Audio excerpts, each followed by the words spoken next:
Cordial saludo, estimados compañeros y tutores del curso Historia de la Psicología en la Universidad Nacional Abierta y a Distancia. Bueno, a continuación voy a sustentar con ustedes la etapa número 4, que es la sustentación final de todo lo aprendido durante el semestre académico en la materia Historia de la Psicología. Y pues vamos a iniciar con las raíces de la psicología. Por supuesto, como lo habíamos hablado, la psicología tiene inicia a partir de tres disciplinas que hicieron aportes significativos para su desarrollo teórico y para su desarrollo como disciplina. Para iniciar con los aportes de la filosofía, pues recordarles o más bien decirles que la psicología inicia en la antigua Grecia. Resulta que Grecia es considerada como la cuna del nacimiento de los primeros filósofos y también de la ciencia, puesto que ahí es donde surgen los primeros pensadores que empezaron a hacerse planteamientos sobre el cosmos. Ahora bien, en la antigua Grecia, por supuesto, inicia la psicología, pero su objeto de estudio era el alma. El alma, también conocida como el hálito de vida o como la psique, pues existieron muchos autores que empezaron a generar unos que otros postulados acerca del alma. Sin embargo, fue nada más Platón y Aristóteles quienes a partir de sus postulados lograron trascender dentro de la historia de la psicología. Por un lado, Platón, pues con una mirada naturalista, él decía que el hombre es sobrenatural en todo su origen y destino, y pues de ahí parte el dualismo platónico, donde plantea que el alma pertenece al mundo de las ideas, donde ha vivido años de pertenecer el cuerpo. Es decir, que una vez que el cuerpo muere, el alma sube a ese mundo de las ideas. Mientras que Aristóteles, con una mirada naturalista, pues él creyó que el hombre estaba sometido a las leyes de la naturaleza. Él decía que la psique o el alma entra a formar parte de la naturaleza en la que participan todos los seres, y por tanto no es ya un elemento que procede del mundo de las ideas, sino que es algo que, digamos que el alma es un ser totalmente natural, que al momento de morir el cuerpo, muere el alma. Por supuesto, la cosmovisión naturalista del alma de Aristóteles empieza pues a inspirar a Santo Tomás de Aquino. Santo Tomás de Aquino fue un filósofo escolástico que siembra las bases del conflicto entre la fe y la razón. Esto se debe pues tras plantear que el conocimiento es producto del pensamiento humano y no un don de la inteligencia divina. Una vez que se siembran las bases del conflicto entre razón y fe, los filósofos empezaron a diseñar dos metodologías que dieron dos posturas epistemológicas a la psicología. También, por supuesto, por otro lado, los debates entre razón y fe establecieron, digamos, el escenario para que Descartes, del cual vamos a hablar más adelante, acuñara el término mens.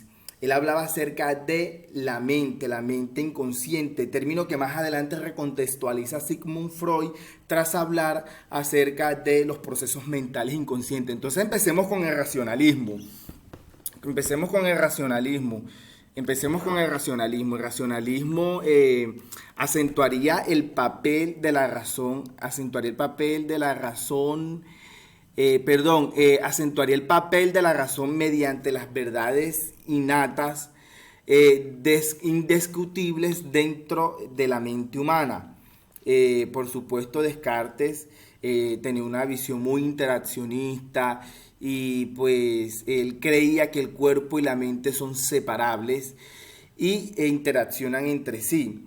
Descartes fue el filósofo que plantea la frase pienso, luego existo.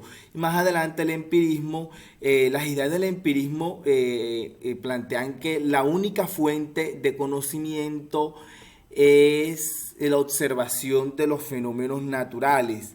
El método de trabajo de los empiristas fue inductivo, y si el mundo físico, ellos planteaban que si el mundo físico se puede ver, pues y se puede observar, pues la mente también se puede observar. El empirismo afirma que todo conocimiento se basa a través de las experiencias y pues ellos plantean que existen dos ideas, las ideas simples y las ideas complejas, y a partir de ahí inicia un principio que las une, que es el asociacionismo, que fue otra metodología muy significativa dentro de la historia de la psicología.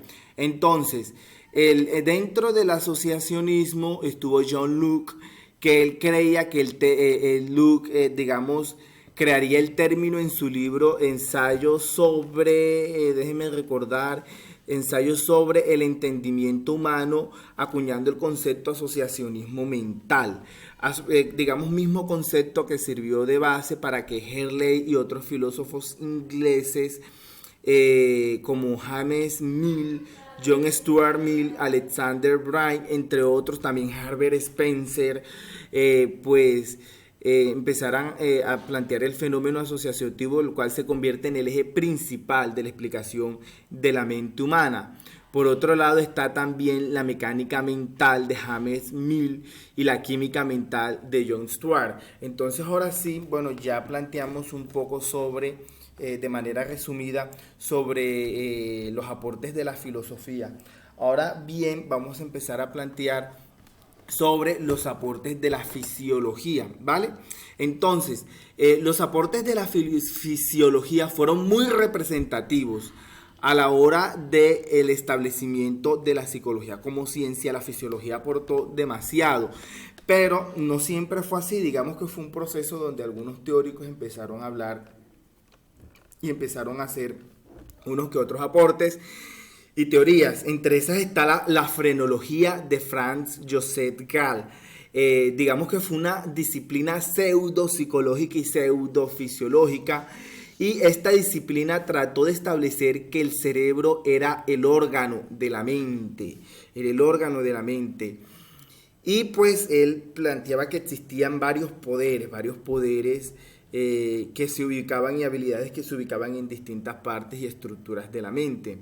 También está la ley de la conducción nerviosa, que fue durante los inicios del siglo XIX, donde hubo una correcta clarificación de las vías nerviosas, y sus máximos exponentes fueron Charles Bell y Francois Maneik. Uno descubrió la existencia de unas vías ascendentes o aferentes, digamos, en los nervios, mientras que otro descubrió la existencia de unas vías ascendentes y aferentes sobre los nervios sensoriales. La ley de la conducción surge de estos dos autores, por supuesto, lo cual abrió, digamos, como el camino de la teoría del arco reflejo, que sería, digamos, el formulario años más tarde, que permitió que Marshall Hall produciera una vía fructuosa para que llegara a su máximo esplendor con la reflexología. Entonces está la acción refleja de Marshall Hall, la cual plantea en sus investigaciones, y también observó en sus investigaciones, que las respuestas involuntarias dependen de la médula espinal, y que ésta, aún desconectada del cerebro, actuaba como una especie de cerebro espinal individual. En ese sentido afirma que las reacciones reflejas son independientes del cerebro y que en consecuencia son automáticas y son mecánicas. Entonces luego viene la fisiología sensorial y la psicofísica, que digamos que fue una de las disciplinas más importantes en el campo de la fisiología. Ahora, dentro de la fisiología sensorial, uno de los autores fue Hermann von Helmholtz, creo que se pronuncia así, no recuerdo, Helmholtz. Total que Hermann von, durante sus experiencias, intenta medir los tiempos de la reacción. La problemática de dichas investigaciones provienen de la autonomía mediante un accidente que hubo donde se intentaba medir los astros. Ahora, Helmholtz se convierte así en el primero en que introduce los experimentos de tiempo de reacción en psicología. Fue uno de los primeros. Más adelante, por supuesto, los experimentos de Ernest Weber, que digamos fue uno de los que le dio apertura a la psicofísica. En sus experimentos él utilizó la prueba de test de Compatz, ¿Qué él hizo con ese procedimiento? Digamos que su procedimiento tenía el objetivo de medir los límites entre las sensaciones los límites entre las sensaciones y los límites entre las sensaciones y la estimulación, los tiempos. Él trataba de medir cuánto tarda en emitir un estímulo y cuánto tarda la persona en responder a eso a través de las sensaciones. Y por supuesto, de esa forma demostró que las diferentes partes del cuerpo eran sensibles al umbral diferencial de los estímulos. Pues ya eso es lo que le abre la apertura más adelante al nacimiento de la psicofísica, gracias a Gustavo Fechner, que tuvo, una de las teorías más bonitas del campo de la fisiología, de los aportes de la fisiología. Fueron las primeras investigaciones sintéticas en psicología experimental. Fechner propuso la cuantificación de las sensaciones de manera indirecta, pues él le pedía a sus sujetos experimentales que distinguieran entre las diferencias entre los estímulos y las sensaciones. Este experimento ya había sido utilizado mucho antes por Weber, pero digamos que Fechner materializó todas sus investigaciones y él escribe un libro, creo que se llama Introducción a la Psicofísica, donde ya él empieza a hablar sobre, la capacidad que tienen los estímulos y el umbral de cada estímulo para tener, cierta influencia sobre nuestros procesos de la experiencia inmediata, que son las sensaciones y las percepciones. Entonces vámonos ya ahora con los aportes de la biología. Si bien es cierto que muchas veces nosotros nos equivocamos a la hora de diferenciar, porque a veces nosotros tendemos a creer que no, que es lo mismo, porque la fisiología es una disciplina de la biología. Pues no, mientras que los aportes de la fisiología se dedicaron a estudiar los aportes, los avances científicos del sistema nervioso central y periférico, los aportes de la biología se centraron a plantear sobre cómo influía la teoría evolucionista sobre el desarrollo de la psicología. La biología, la teoría evolucionista constituye una de las raíces del desarrollo de la psicología.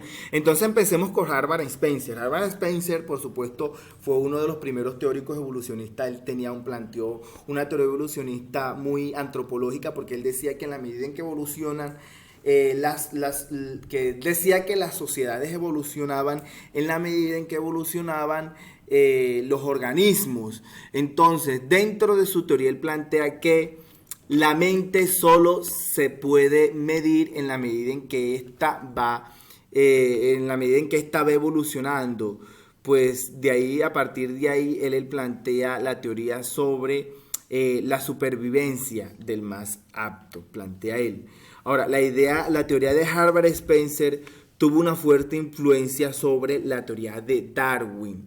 Ahora, la influencia evolucionista, de la psicología intentó explicar el origen del desarrollo y las funciones psicológicas mediante una perspectiva genética y evolutiva. Ahora sí, los aportes de Darwin, se basó en la idea de la selección natural, escrita en su libro El origen de las especies. Darwin ofreció a la psicología un marco conceptual de carácter naturalista e impulsó el desarrollo de lo que algunos pues han denominado como la psicología de la adaptación. Luego, creo que en 1972 publicó un libro que se llama El origen del hombre. Pues en ese libro él diferencia entre la inteligencia del hombre y la de los animales. Y además de eso, Darwin plantea que no hay diferencias fundamentales entre el hombre y los mamíferos superiores respecto a sus facultades mentales. Bajo esta idea, Darwin describe el libro La expresión de las emociones, que fue básicamente un libro clave en el estudio de las emociones. Entonces, esto es todo lo que tengo para sustentarles sobre las raíces de la psicología, cómo influenció,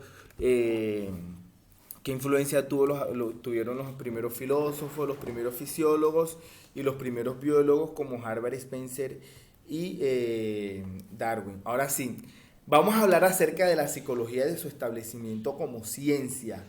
La psicología, por supuesto, en ese intento de fundamentarse como ciencia, logra establecerse gracias a Wilhelm Wundt.